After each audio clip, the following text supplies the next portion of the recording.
Cuando la vida es honda, es poema de ritmo continuo y ondulante. Miguel de Unamuno.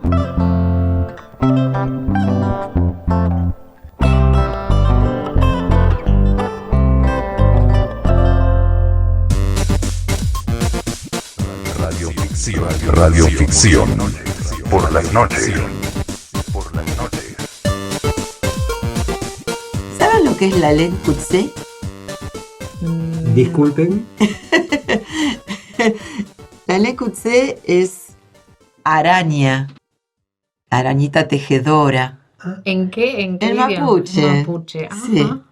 No sé si la pronunciación es correcta. A ver, pero otra mí, vez. La laine courtisée. La laine Courtisée. courtisée. Eso lo recibí en una oportunidad como un poema. Es un poema. Y lo leí en un ámbito donde se hablaba de textiles. Porque es muy interesante cómo va tramando y va creando la tela de araña, la laine courtisée. Y me encantó el nombre, ¿no? Es muy tierno. Muy tierno. Y entonces uno se pone a pensar sobre las telarañas, ¿no? Que a veces encontramos en los rincones de nuestra casa. Y cuando hay que hacer limpieza, yo muchas veces me planteo, digo, te gustó tanto aquel poema, era tan bello, y yo te quiero sacar porque me estás afeando la habitación o lo considero como que está sucio. Y me planteo eso. ¿Qué hago con esa telaraña? ¿La dejo? ¿La saco? Es todo un tema, ¿eh?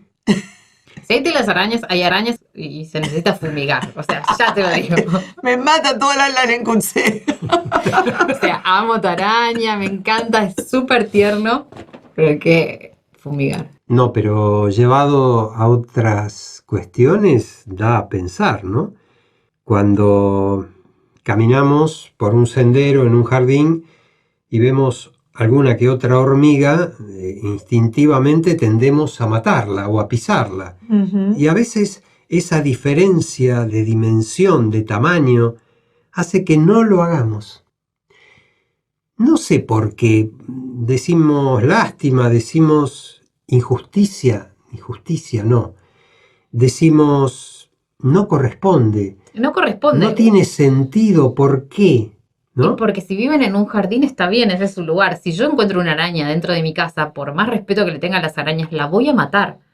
Pero por una cuestión de que si yo me voy a dormir y esa misma araña me cae encima de la cabeza, Sí, va a picarme. hay diferentes tipos de arañas, no todas pican tampoco. Digo, pero si están, yo te entiendo porque si están es fuera en el instintivo.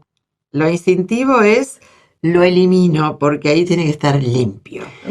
¿Lo elimino o miro hacia el costado? Hay gente que mira hacia el costado, Quique, y tiene lleno de telarañas. Y otros que no los pueden tolerar. Paren, ¿ustedes están hablando de telarañas reales? Esa es la cuestión. También hay telarañas que no podemos tolerar y tratamos de sacarlas, y otros que conviven con ellas.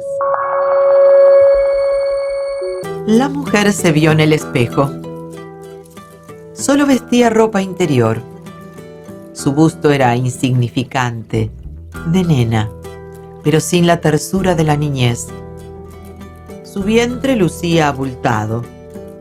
En la cara ya se habían instalado varias arrugas que intentaba justificar como líneas de expresión.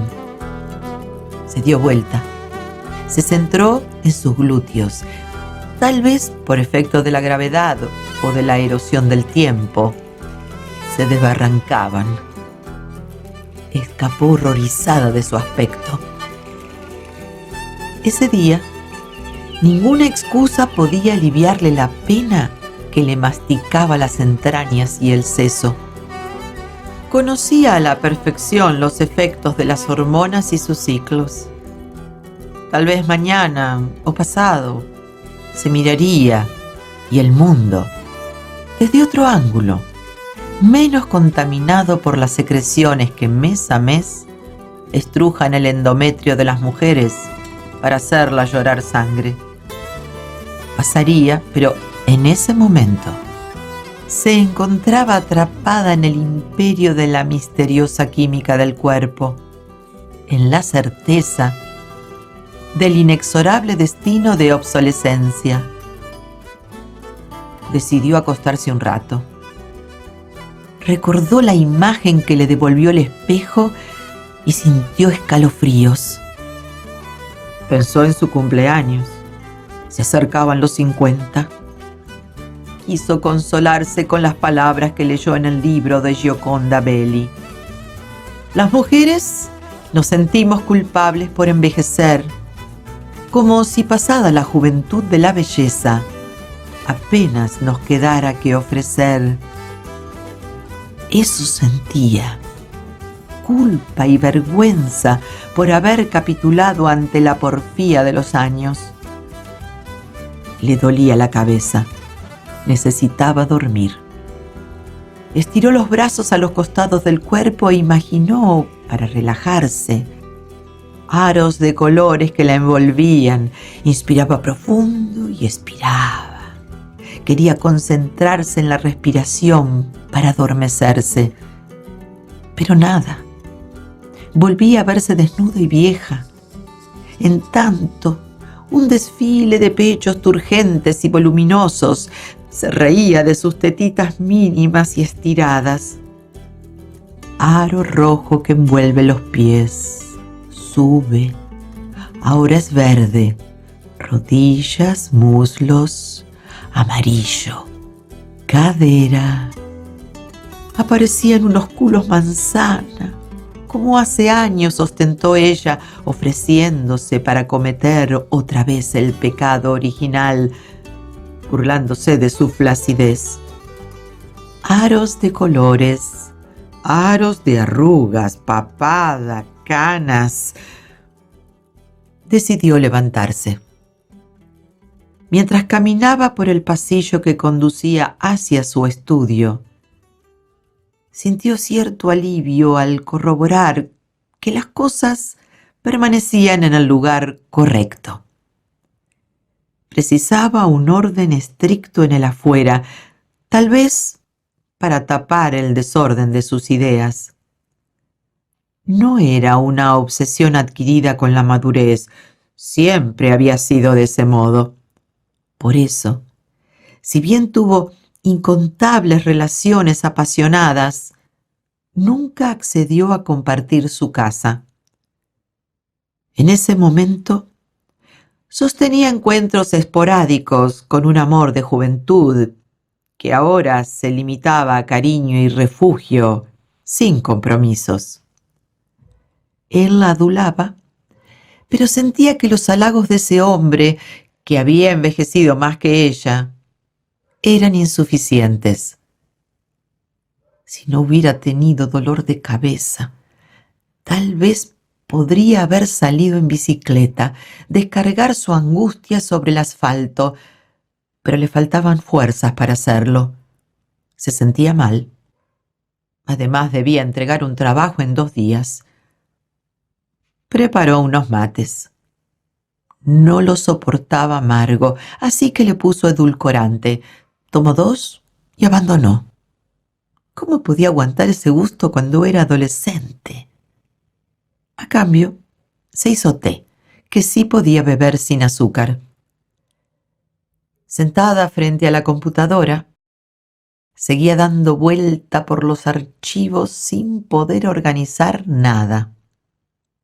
Los 2 mates y el té produjeron su efecto diurético, por lo que tuvo que volver al baño. De nuevo, la invadió la tentación de mirarse en el espejo, el deseo de encontrarse con esa mujer joven y bella que palpitaba dentro suyo. Levantó la polera, bajó los pantalones y se miró por adelante y por atrás. No toleraba su reflejo. Durante su vuelta por el pasillo, la asaltó otro pensamiento que la devastaba. No solo sufría por las consecuencias de los años sobre su físico, sino porque esa realidad la ponía tan mal. Ella sostenía que era más que un cuerpo, pero esa certeza no la conformaba, como tampoco la aliviaba saber que aún generaba alboroto en el amante que compartía sus horas en esos días de otoño. Frente a la pantalla comenzó casi sin querer a navegar por varias páginas que contenían información sobre las ofertas de cirugías estéticas. Una en particular le resultó seria, viable. Ofrecía distintas opciones en una misma internación y en un lugar bello, reservado. Dedicó el resto del día a analizar fotos de los resultados de mamoplastía de aumento, lipoplastía, elevación de glúteos, estiramiento de cara, abdominoplastía, prácticas que ya había decidido resultaban imprescindibles para alejar la pena que la sojuzgaba. Si hubiese salido a descargar sus pesares, si no hubiera estado tan vulnerable, quizás no habría sucumbido.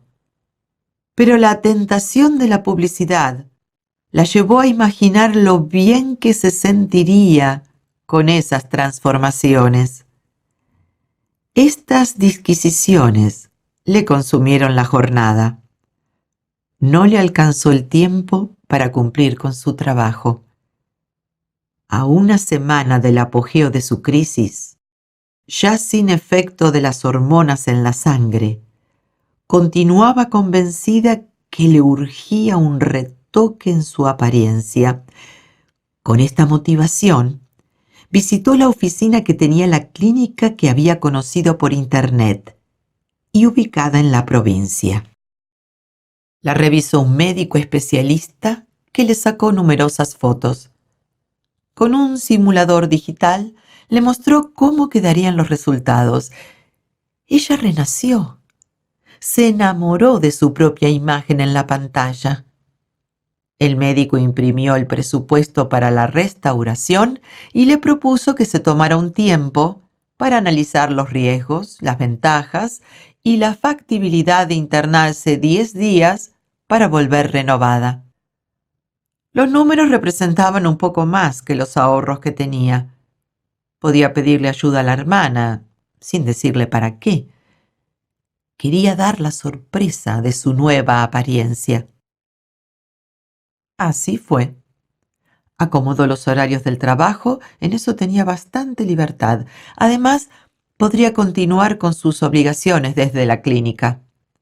Consiguió un préstamo de su hermana, conformó a su amante con la necesidad de unas cuantas jornadas de descanso en un spa de Córdoba y partió hacia esa perspectiva de ahogar la pena, de impugnar la erosión del tiempo.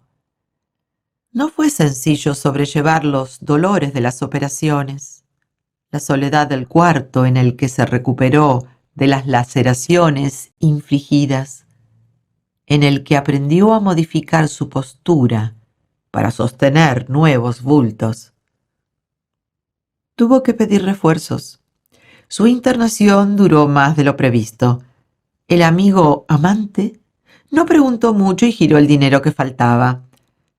En su empleo no tuvo dificultades.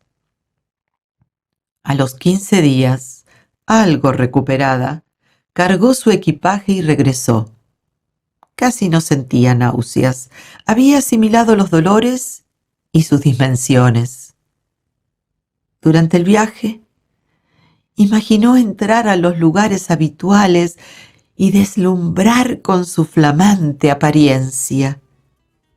Sin embargo, un temor incesante la torturaba, dado que ella había sembrado a partir de sus contenidos y no de su contorno, amparada en una belleza congénita que el tiempo se había empeñado en diluir. Pero la excitación de haber derrotado al envejecimiento, aunque fuera en una batalla y con ayuda, alejaba los recelos. Ingresó a su mundo con lentitud al bajar con dificultades la escalera del avión. Anteojos oscuros ocultaban su rostro bruñido. Las recientes formas de su figura se desdibujaban entre los pliegues de la ropa abrigada que el mes de julio le obligaba a usar. Calculó mal. Su llegada no generó la respuesta esperada. Suele suceder que cuando se gestan demasiadas expectativas, se dan a luz excesivas frustraciones. Ese fue su caso. Nadie le prestó la atención que soñaba. Hubo comentarios de muchos tipos, ninguno muy efusivo y algunos demoledores, como el de su amante amigo, que no admitió las formas esculpidas tan alejadas del calor natural. Sin los halagos anteriores, se apartó eximiéndola de la deuda del supuesto spa.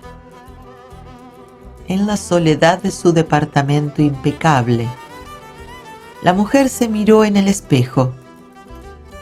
Solo llevaba ropa interior, sus pechos abultados y orgullosos, vientre plano, glúteos redondos, cara sin pliegues ni arrugas, pero aún infeliz. Con la imagen grabada en la memoria, se acostó. Necesitaba dormir un poco. No pudo. Lejos de apagar la pena, comprobó que su vanidad le había inflamado otras. La pena de haberse perdido en los laberintos de espejos distorsionados. La de haberse entregado, nave errática, al océano de la desesperación. La pena de sentirse corroída por las publicidades que venden juventud a cualquier precio. La pena de haberse rendido ante los encantos del mercado que promete una perfección de plástico o de siliconas. Radioficción por las noches. ¿Ustedes están hablando de la basura abajo de la alfombra? Y bueno, cada uno toma como quiere, ¿no? Yo empecé con algo que es muy gráfico, que está ahí, es un insecto que está trabajando, que arma algo hermoso, del cual hemos aprendido los humanos también, porque hemos aprendido de ese insecto a crear una trama, y de hecho las hilanderas y las tejedoras, digamos, la arañita es un símbolo. Ahora, yo también a veces le preguntaría a algunas si conviven con ellas o si cuando limpian su casa la siguen teniendo. Pero también hay otras telarañas y que no están visibles, que no las vemos.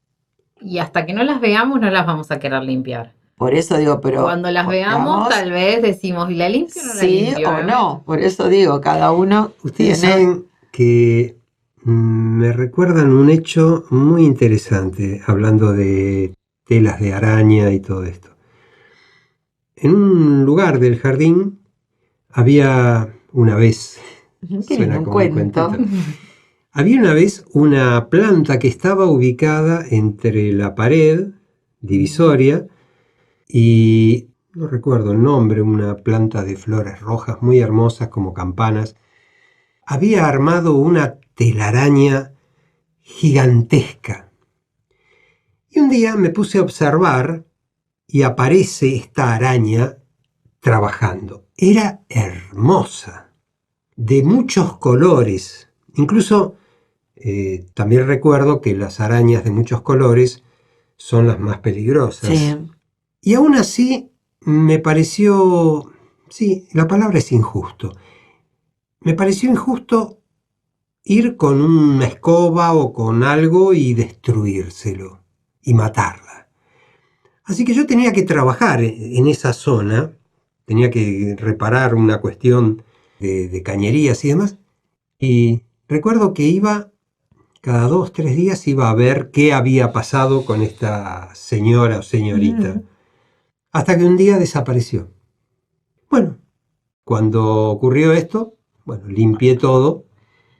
Le respetaste su tiempo Sí, para lo que había hecho esa telaraña, pero era porque seguramente hermosa la araña y hermosa para la alimentarse, ¿no? telaraña. Para atrapar otros insectos, alimentarse y, bueno, Claro. seguir el ciclo. Bueno, hay personas también que arman telarañas. Sí, para que caigas en sus redes.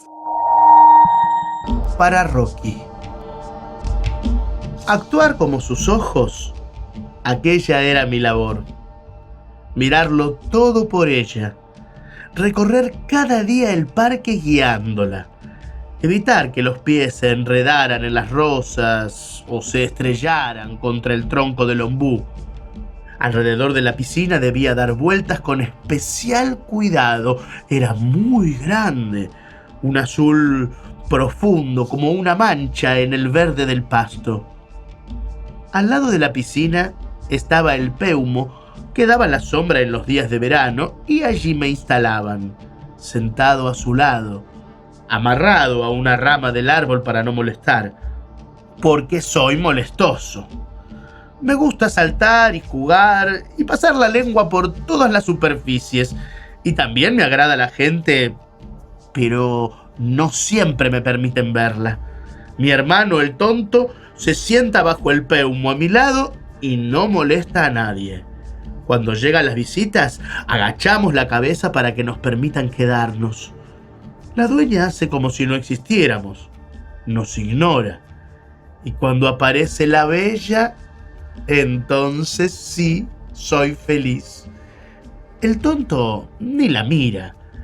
Yo, en cambio, me vuelvo loco de placer y armo un gran alboroto por lo que siempre me llega un coscacho en la cabeza.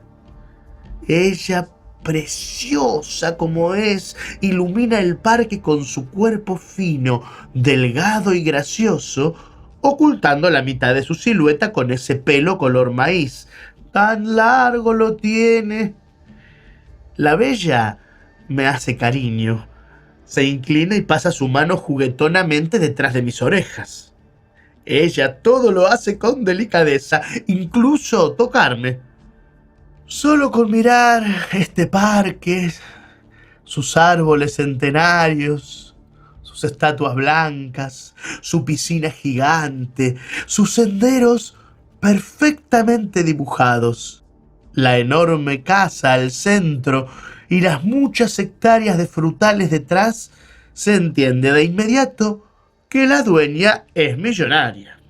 No hay que ser inteligente para deducirlo. Por lo tanto, la bella es la gran heredera, tan bonita y apetecida como en los cuentos de hadas. Antes de la aparición del bellaco, venía de visita un ejército de pretendientes. Me pregunto para qué la quieren heredera, como si no bastara con su belleza. Pero parece que los seres humanos son así, como si nunca les resultara suficiente. El día de su boda, porque la bella se casó con el bellaco, me encerraron y me perdí toda la fiesta. Igual que la dueña, no vi nada. Solo divisé de lejos al bellaco pavoneándose como si se hubiera ganado la lotería y pensé, claro, pues sí que se la ganó. Y aunque no fui invitado a la fiesta, ella, hermosísima en su largo vestido blanco, tuvo un momento para ir a saludarme. Se acordó del tonto y de mí, y fue a la parte trasera de la casa a tirarnos un beso. Un beso largo y etéreo que atravesó los velos y las flores de su vestido y que nosotros tratamos de sujetar. Fueron opacos y un poco tristes los días que siguieron al matrimonio. La casa parecía vacía y el parque inútil sin su presencia. Todo continuó como siempre. Nada cambiaba. Yo sacaba todas las mañanas a la dueña a caminar, la paseaba entre los árboles, me detenía ante los frutales para que ella pudiese alargar su mano y sentir que una pera era una pera y una manzana. Todo era igual. Pero la bella no estaba ahí. Había partido. Entonces, durante la mañana de un sábado, escuché una cierta algarabía. Toda la casa parecía haberse puesto en movimiento, como por arte de magia. La cocinera sacó a relucir los mejores olores.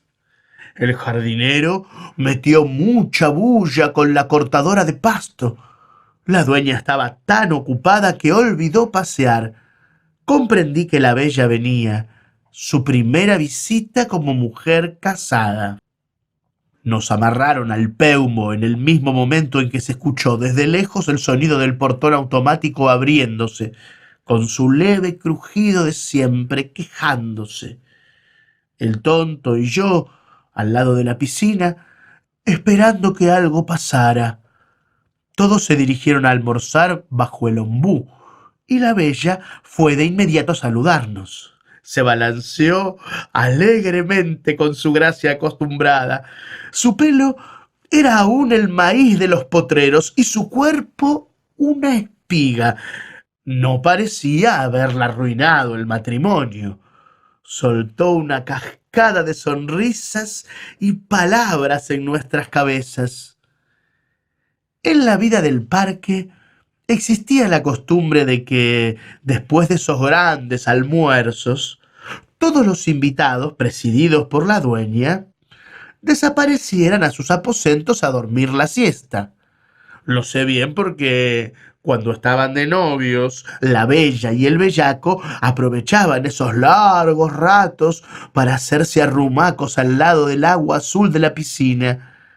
Muchas veces olvidaban desamarrarnos y debíamos permanecer allí, tranquilos y resignados bajo la sombra del peumo, testigos involuntarios de los avances del galán descreído hacia el cuerpo de su novia. El tonto dormía indiferente. Así sucedió también aquel día. El bellaco anunció que igualmente él se dormiría una siesta.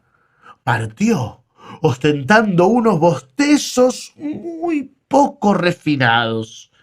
La nueva esposa no parecía tener sueño, la única de toda la comitiva que decidió aprovechar la tarde silenciosa. Sacó de su bolso un aparatito negro y se enchufó unos audífonos en los oídos. No me eché en el pasto como era mi hábito, sino que me quedé parado aguardando cada paso de la bella, atento. Quizás quisiera jugar un rato conmigo. Pero en cambio, se recostó sobre una tumbona y cerró los ojos, como si el mundo no existiera.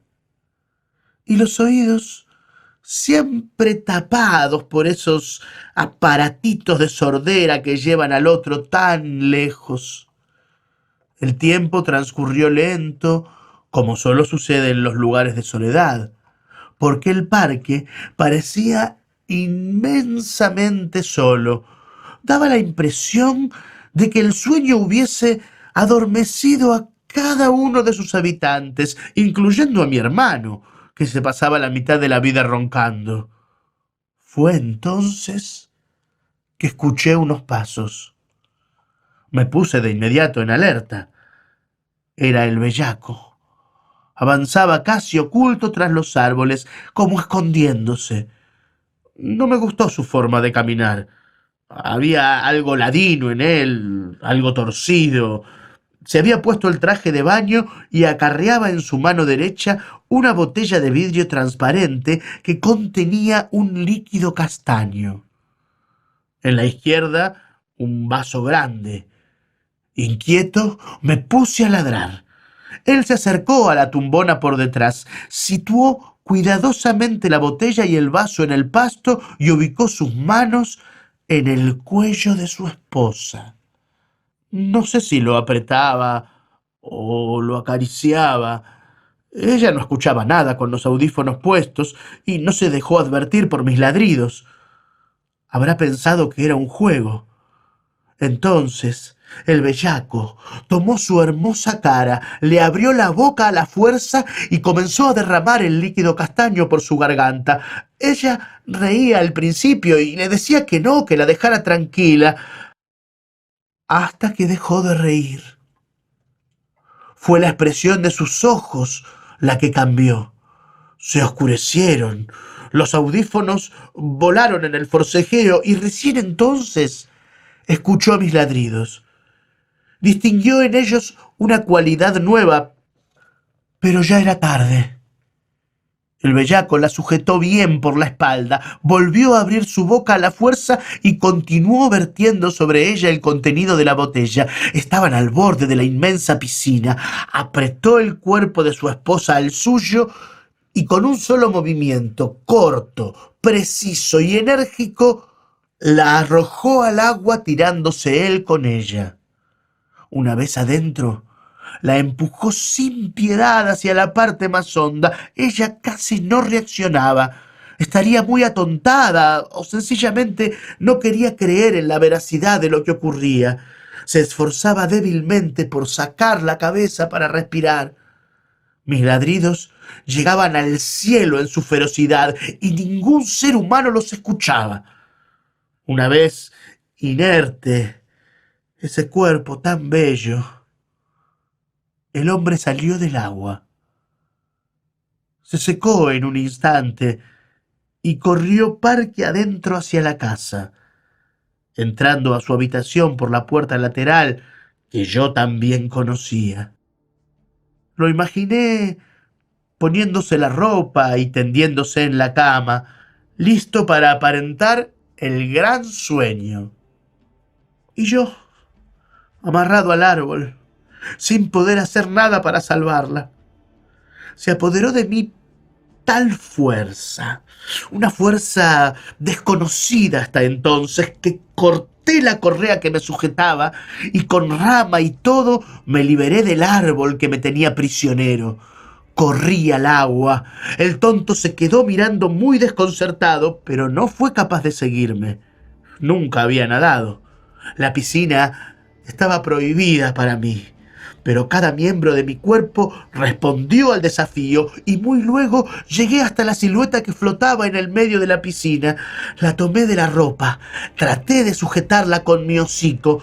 No tenía fuerza, ella pesaba más que yo, pero me la inventé.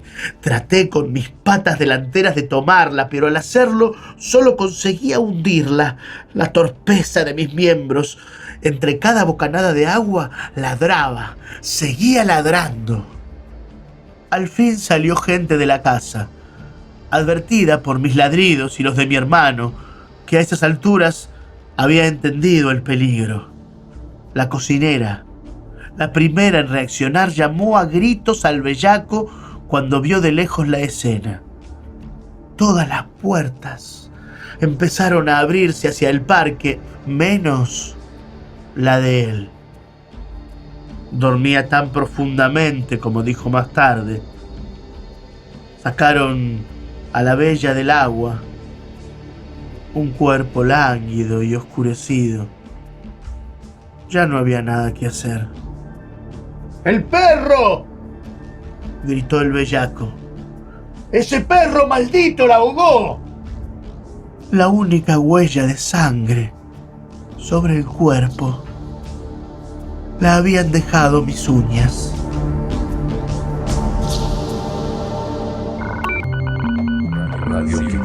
Radioficción. Por las noches.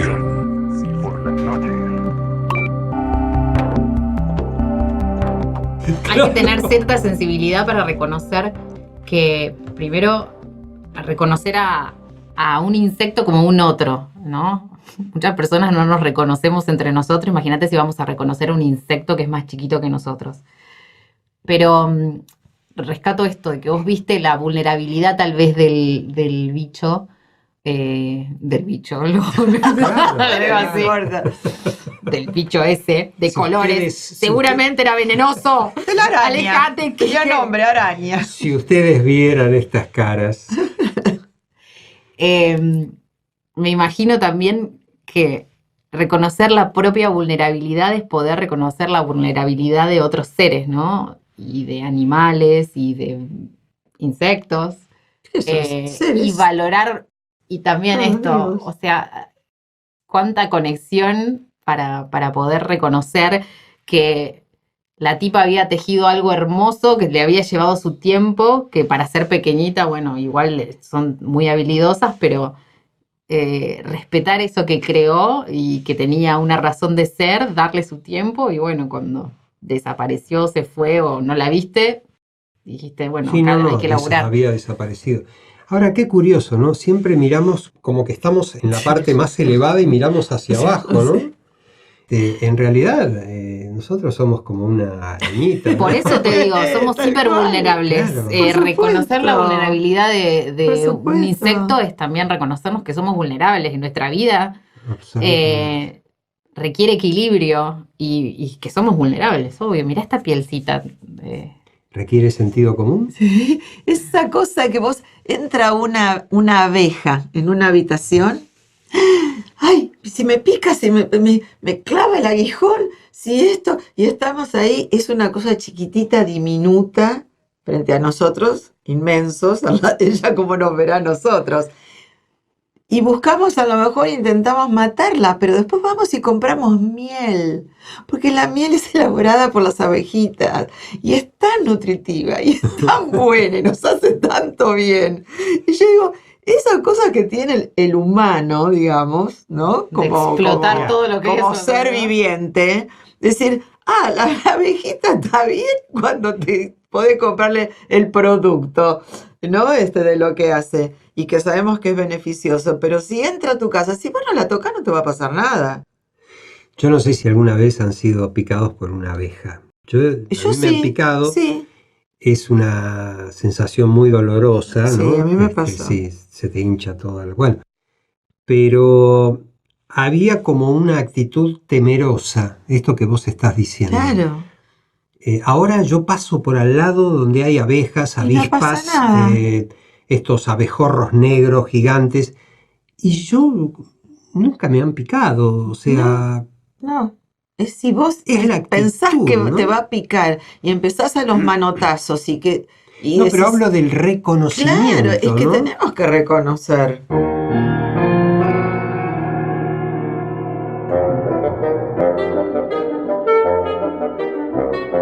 Ayer el viento subió por la masa compacta de basura y 1.000.000 de moscas fueron barridas lejos de su alimento. Llegaron en un enjambre verdinegro hasta el caserío, aposentándose en los patios, en los platos, en los vidrios de las ventanas, y entraron a nuestros cuartos, zumbonas. Mamá hizo uno de sus maleficios y encendió una fogata con pasto verde que Cholito arrancó del baldío del rubio Castromán, el dueño de los caballos. Después intentó el artilugio de las papas y las untó con una melaza hecha con agua y azúcar, pero siguieron allí, inmutables, cada vez más insidiosas, hasta que las ráfagas cesaron. Después volvieron a lo suyo, a la podredumbre del cinturón ecológico, para amontonarse finalmente sobre los coloridos cúmulos de las bolsas de plástico. Cuando se hartaron de engullir y defecar, se dejaron estar unas sobre otras morosas. Esa es su hora exclusiva, la hora del sol. Apenas muere la tarde, la brisa recrudece, pero hacia el mediodía el calor se apodera de todo y nadie, salvo ellas, se atreve a transitar el basural en busca de sustento. Un olor nauseabundo nos encierra entonces en nuestras casas. Recién a las 12 de la noche comienza la faena grande. Pero Cholito y yo empezamos a prepararnos desde temprano. Debemos limpiar el carro y ajustar las ruedas engrasadas para no tener ningún accidente en la trepada. Gracias a esa precaución cotidiana, una vez adelantándonos a otros perros, conseguimos rescatar una vitrola con el mecanismo entero. Papá dijo que quienes tiraron algo así debían estar locos, porque en cualquier casa de vejestorios valdría una fortuna. Las hay de muchos tipos, incluso algunas disponen de una enorme bocina como parlante. Esta es de tamaño mediano, con forma de maleta, cuadrada y negra. Le falta la manija, pero a todas luces es portátil. Él mismo se ocupó de conseguir el tensor de la cuerda manual y después de varios intentos fallidos la colocó. Luego sacó del taburete la palangana usada por mamá para vaporizarnos en invierno y en su lugar puso el armatoste. Después se retiró un poco y lo observó orgulloso como si fuera un trofeo. Inmediatamente hizo aparecer unos discos de pasta que guardaba vaya uno a saber desde cuánto tiempo atrás, y por primera vez escuché a Gardel. Carucha, el perro de mi hermano Cholo, se paralizó un instante frente al aparato y todos pensamos, la música lo embelesó. Porque el mundo afirma que los animales son sensibles al arte, pero de pronto arremetió furioso y de no interponerse la tía Miranda hubiera destrozado a dentelladas nuestra original posesión. Lo ahuyentamos a gritos y manotazos fuera de la casa y fue a echarse lejos, bajo la sombra del sauce, justo donde enterramos a Bonita, su primer gran amor. Siempre se acuesta allí. Aún sin mediar nuestros retos, pareciera entender que bajo 1 metro de tierra yace su parienta.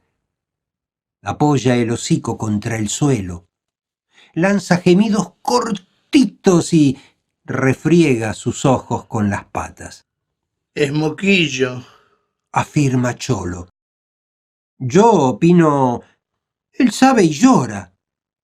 Papá escucha y mueve la cabeza como si estuviera loco, pero cuando Carucha vuelve a ubicarse bajo las patas de su silla, le palmea el lomo y dice: Pobrecito. ¿Extrañás a Bonita?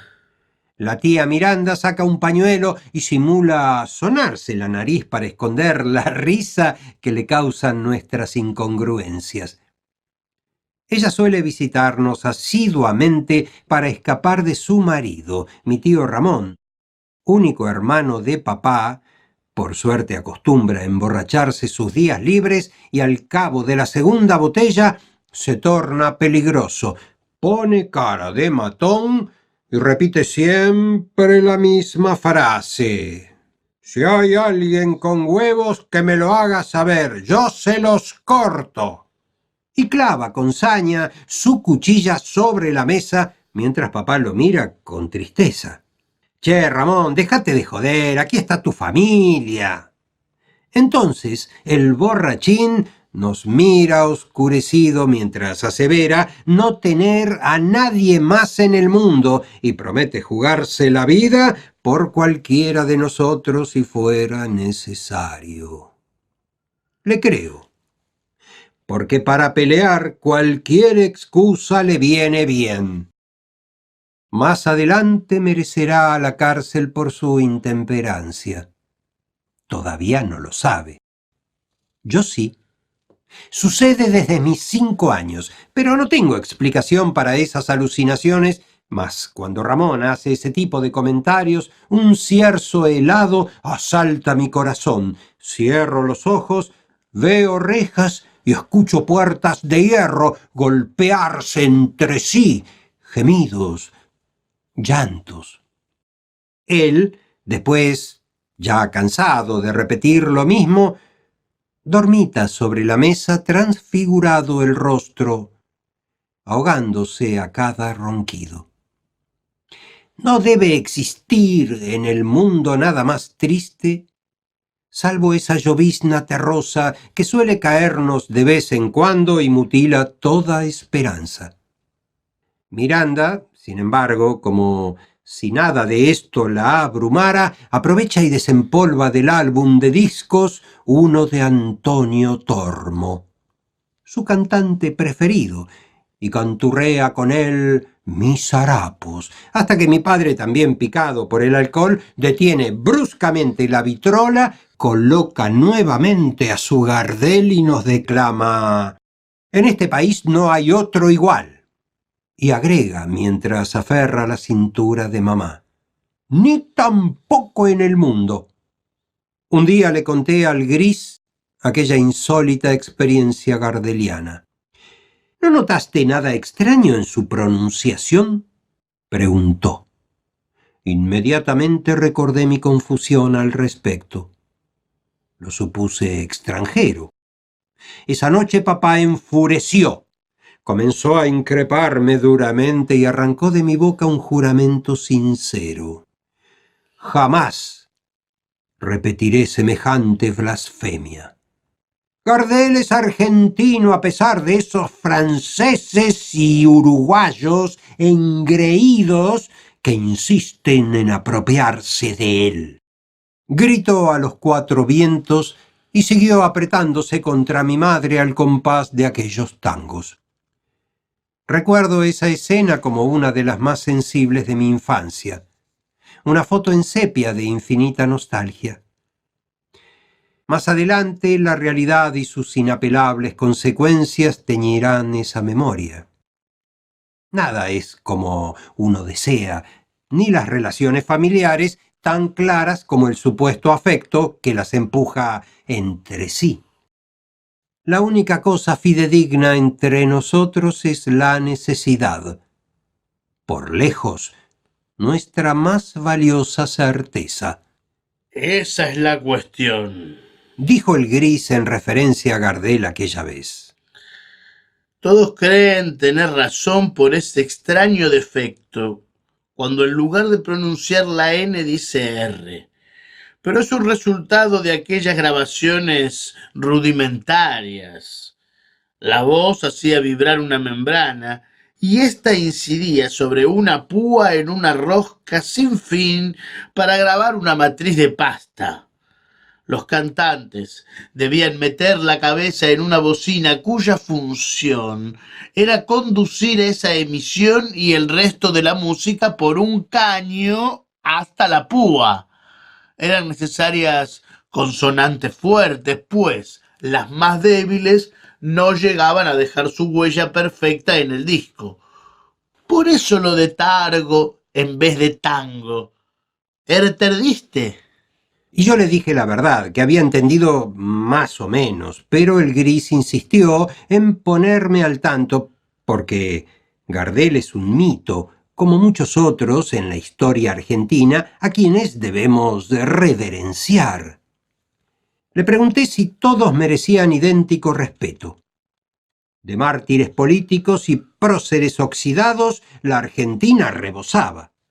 Este es uno de los pocos, pibe. Un caso único. Mejora su voz después de muerto. Eso no es poco, Agregó risueño. Aunque algunos insistan con su homosexualidad para quitarle valor a semejante talento. Lamentablemente a veces se salen con la suya. Difama, algo quedará. ¿Entonces era marica? Pregunté con cierta preocupación por los gustos de mi padre. ¿Pero vos sos lerdo? Contestó mirándome fijo. Descubrió mi sorpresa y sonrió comprensivo. Luego se entretuvo con Carucha. Ya por aquel entonces no gruñía más. Este país es injusto, pibe. Muy injusto. Aseveró de pronto. Cada vez que nace alguien capaz de superar la mediocridad, de darle lustre a nuestra identidad, lo difaman sexual o ideológicamente para defenestrarlo y ponerlo a nivel de los envidiosos y los incapaces. Con Belgrano hicieron algo parecido. ¿Sabés quién era Belgrano? Le dije, el creador de la bandera. También lo acusaban de marica. Y era.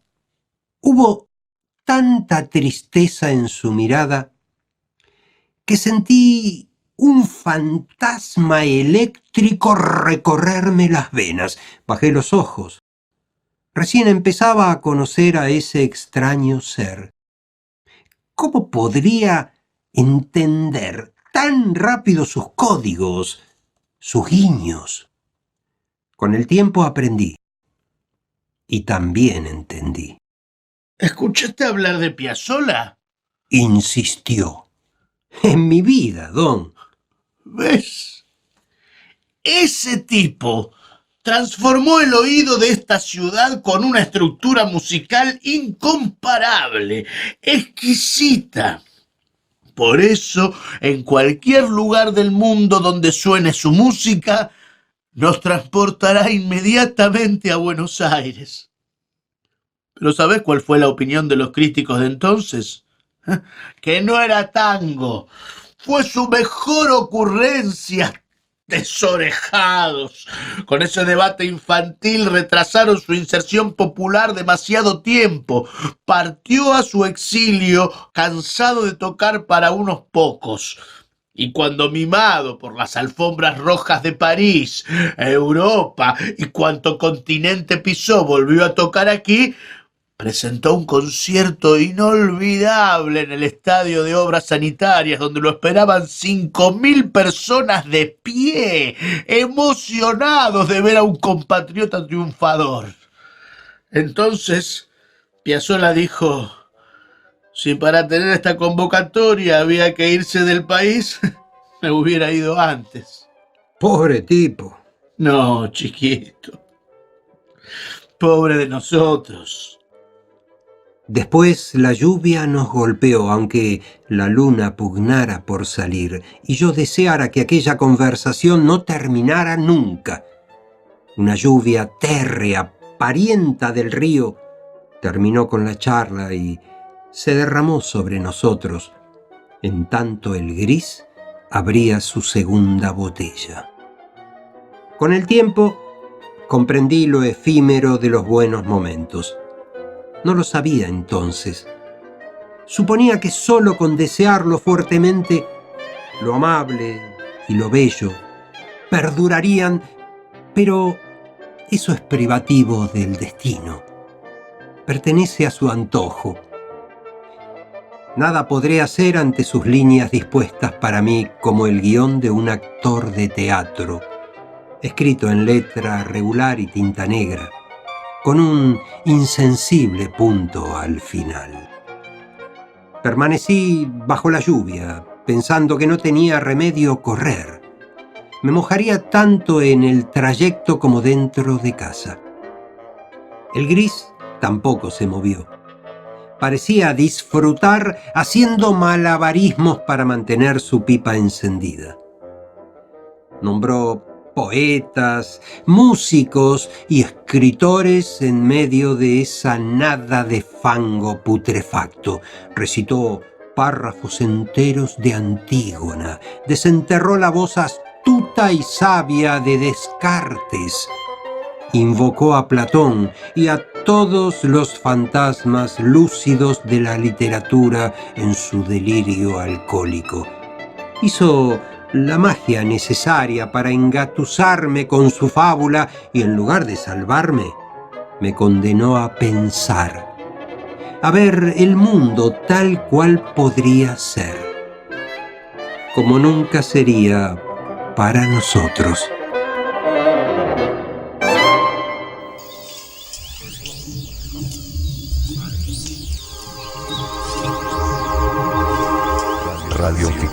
Radioficción por las noches.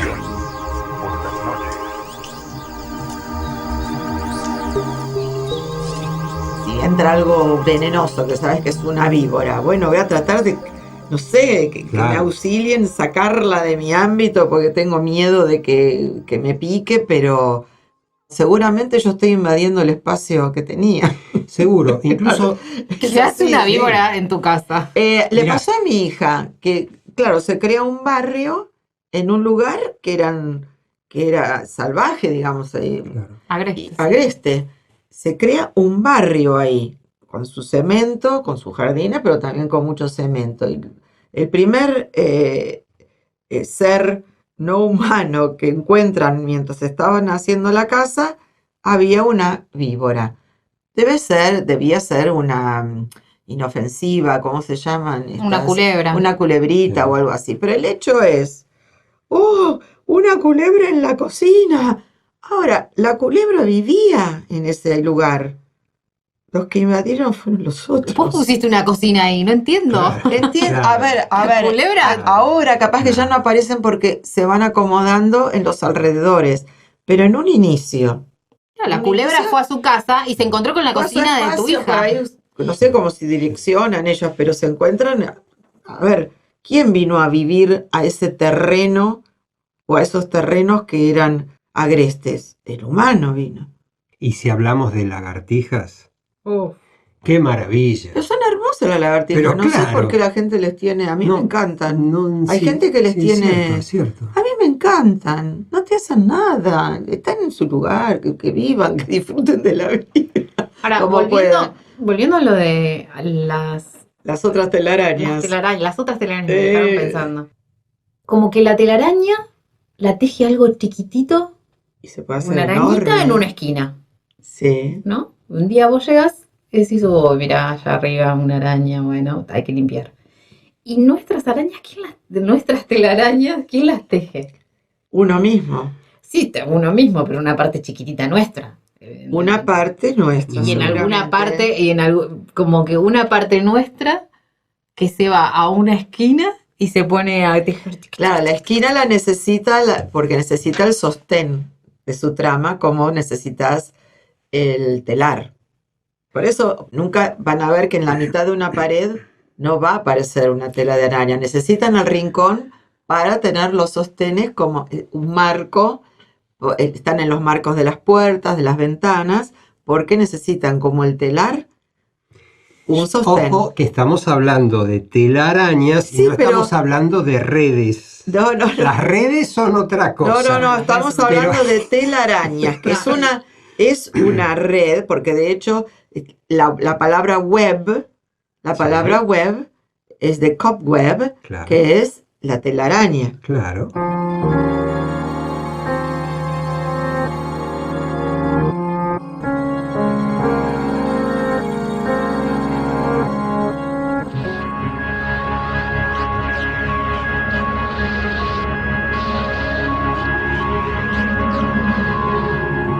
Margie lo anotó esa noche en el diario.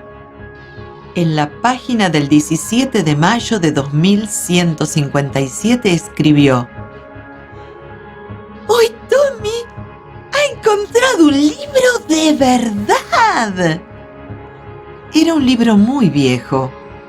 El abuelo de Margie contó una vez que, cuando él era pequeño, su abuelo le había contado que hubo una época en que los cuentos siempre estaban impresos en papel. Uno pasaba las páginas, que eran amarillas y se arrugaban, y era divertidísimo ver que las palabras se quedaban quietas en vez de desplazarse por la pantalla. Y cuando volvías a la página anterior, contenía las mismas palabras que cuando las leías por primera vez, ¡Caray! dijo Tommy. ¡Qué desperdicio! Supongo que cuando terminas el libro lo tiras. Nuestra pantalla de televisión habrá mostrado 1 millón de libros y sirve para muchos más. Yo nunca la tiraría. Lo mismo digo, contestó Margie. Tenía 11 años y no había visto tantos telelibros como Tommy. Él tenía 13. ¿En dónde lo encontraste? En mi casa. Tommy señaló sin mirar, porque estaba ocupado leyendo. En el ático. ¿De qué se trata? ¿De la escuela? ¡De la escuela! ¿Qué se puede escribir sobre la escuela? Odio la escuela. Margie siempre había odiado la escuela, pero ahora más que nunca. El maestro automático Le había hecho un examen de geografía tras otro y los resultados eran cada vez peores. La madre de Margie había sacudido tristemente la cabeza y había llamado al inspector del condado. Era un hombrecillo regordete y de rostro rubicundo que llevaba una caja de herramientas con perillas y cables. Le sonrió a Margie y le dio una manzana. Luego desmanteló al maestro. Margie esperaba que no supiera ensamblarlo de nuevo, pero sí sabía, y al cabo de una hora, allí estaba de nuevo, grande, negro y feo, con una enorme pantalla en donde se mostraban las lecciones y aparecían las preguntas. Eso no era tan malo. Lo que más odiaba Margie era la ranura por donde debía insertar las tareas y las pruebas. Siempre tenía que redactarlas en un código que le hicieron aprender a los 6 años, y el maestro automático calculaba la calificación en un santiamén. El inspector sonrió al terminar y acarició la cabeza de Margie. No es culpa de la niña, señora Jones, Le dijo a la madre. Creo que el sector de geografía estaba demasiado acelerado. A veces ocurre. Lo he sintonizado en un nivel adecuado para los 10 años de edad. Pero el patrón general de progresos es muy satisfactorio. Y acarició de nuevo la cabeza de Margie. Margie estaba desilusionada. Había abrigado la esperanza de que se llevaran al maestro. Una vez se llevaron el maestro de Tommy durante todo un mes porque el sector de historia se había borrado por completo. Así que le dijo a Tommy, ¿quién querría escribir sobre la escuela? Tommy la miró con aire de superioridad. Porque no es una escuela como la nuestra, tontuela. Es una escuela como la de hace cientos de años.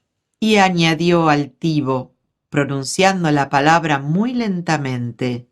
¡Siglos! Margie se sintió dolida. Bueno, yo no sé qué escuela tenían hace tanto tiempo. Leyó el libro por encima del hombro de Tommy y añadió. De cualquier modo, tenían maestro. Claro que tenían maestro, pero no era un maestro normal. Era un hombre. ¿Un hombre? ¿Cómo puede un hombre ser maestro? Él les explicaba las cosas a los chicos, les daba tareas y les hacía preguntas. Un hombre no es lo bastante listo. Claro que sí. Mi padre sabe tanto como mi maestro. No es posible. Un hombre no puede saber tanto como un maestro. Te apuesto a que sabe casi lo mismo. Margie no estaba dispuesta a discutir sobre eso. Yo no querría que un hombre extraño viniera a casa a enseñarme. Tommy soltó una carcajada. ¡Qué ignorante eres, Margie! Los maestros no vivían en la casa.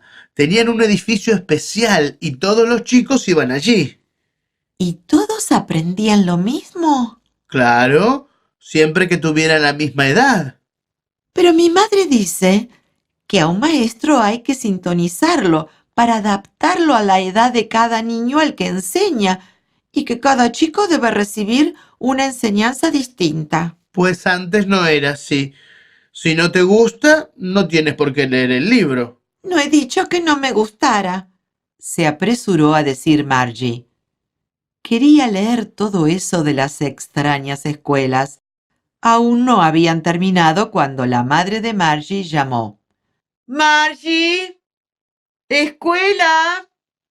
Margie alzó la vista. Todavía no, mamá. ¡Ahora!, chilló la señora Jones. Y también debe de ser la hora de Tommy. ¿Puedo seguir leyendo el libro contigo después de la escuela?, le preguntó Margie a Tommy. Tal vez. Dijo él con petulancia y se alejó silbando. con el libro viejo y polvoriento debajo del brazo. Margie entró en el aula. Estaba al lado del dormitorio y el maestro automático se hallaba encendido ya y esperando. Siempre se encendía a la misma hora todos los días, excepto sábados y domingos, porque su madre decía que las niñas aprendían mejor si estudiaban con un horario regular. La pantalla estaba iluminada. La lección de aritmética de hoy Habló el maestro. se refiere a la suma de quebrados propios. Por favor, inserta la tarea de ayer en la ranura adecuada. Margie obedeció con un suspiro. Estaba pensando en las viejas escuelas que había cuando el abuelo del abuelo era un chiquillo. Asistían todos los chicos del vecindario, se reían y gritaban en el patio, se sentaban juntos en el aula, regresaban a casa juntos al final del día. Aprendían las mismas cosas, así que podían ayudarse a hacer los deberes y hablar de ellos. Y los maestros eran personas. La pantalla del maestro automático centelleó. Cuando sumamos las fracciones 1/2 y 1/4, vemos que Margie pensaba que los niños debían de adorar la escuela en los viejos tiempos. Pensaba en cuánto se divertían.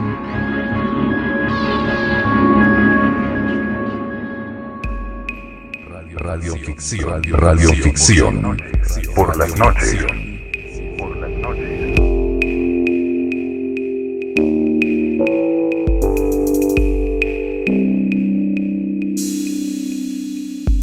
¿Listo? Entonces, la web es una araña y se va ampliando cada vez más. Empieza chiquitito en su centro No, pero y no se sé va si ustedes abriendo. captaron la Pero- diferencia entre red y telaraña. La red la llevamos en el bolsillo y la tiramos Sí, la red es Y como la del pescador. en red, claro. Pero la telaraña es lo que dice Dora. Primero van los tensores principales, esos soportes. Sí, porque tenés que esos crear sostenes. lo que se llama la urdimbre. Claro, y a partir de ahí Tiene la recién. trama, después empiezan a... O sea, Yo vuelvo a lo psíquico. Y en lo psíquico también. claro. Para que Yo tengas una pensaba en telaraña eso. tenés que tener dónde fijarla en Claro. algún lugar Ni de tu hablar. Y cerebro. entonces algún pensamiento psiquis. recurrente se va ahí y teje. Y teje y se agranda, se agranda, se agranda. Claro, si querés. hasta que un día decís, opa, se hizo una telaraña. Ahí, Y- Claro. telaraña. Sí, sí, sí. El sí, tema sí. es qué hacemos después. La limpiamos. No, no. Yo El sigo tu tema- ejemplo. Claro, el tema es que ¿Qué hacemos con esa telaraña que seguro alguien... Bueno, alguien hay que dije- encontrar. Alguien dije... Sí. Hay que se va a encontrar enganchar ahí. Hay que encontrar a la araña que la tejió. Bueno, pero... sí, a veces es uno mismo. Pero a eso nos referimos. Si Y a estamos veces- haciendo una analogía, Claro, totalmente. una parte nuestra Una es una arañita. Totalmente. Yo no me considero entera una araña, pero tal vez tenga alguna parte arañita que le gusta ir a tejer ciertas cosas en ciertas esquinitas mías. Sí, Una confesión. sí, claro, acá tenemos. Es una confesión. ¡Qué bien! ¡Qué bien! Nadie sabía. Pero dentro mío hay arañas, hay escorpiones, hay lagartijas. Sí, yo recuerdo que en una época cuando comencé terapia, yo decía eso, voy a sacarme las telarañas, porque en mi caso yo sentía que me estaban invadiendo parte de mi psiquis que no quería tenerla invadida por eso. A veces uno quiere tener invadido la psiquis por otras cosas, Como un jardín. este, o algo que te da mucha satisfacción y vos tenés toda tu psiquis inundada, llena, plena de algo que te hace feliz. Entonces, cuando esas molestan, yo trataba de ir a sacarlas, que me ayuden a sacarlas. Entonces, hay de todo tipo. Y también me parece que los psicólogos ayudan a matar a la araña interna Claro, que, la que teje, que es la que teje todo Sí, eso. sí, O la sí. sacan al jardín. a la ventilar. Radioficción por las noches. En el programa de hoy escuchamos La Pena, Marcela Sobín. Voces, Dora Sajevicas. El Testigo, Marcela Serrano. Voces, Paulo San Martín. Carucha y Gardel, Víctor Heredia. Voces, Enrique Di Masi, Paulo San Martín. Cuánto se divertían, Isaac Asimov. Voces, Dora Sajevicas, Paulo San Martín. Contactanos en www.facebook.com/radioficción por las noches o a nuestro email radioficcionporlasnoches@gmail.com.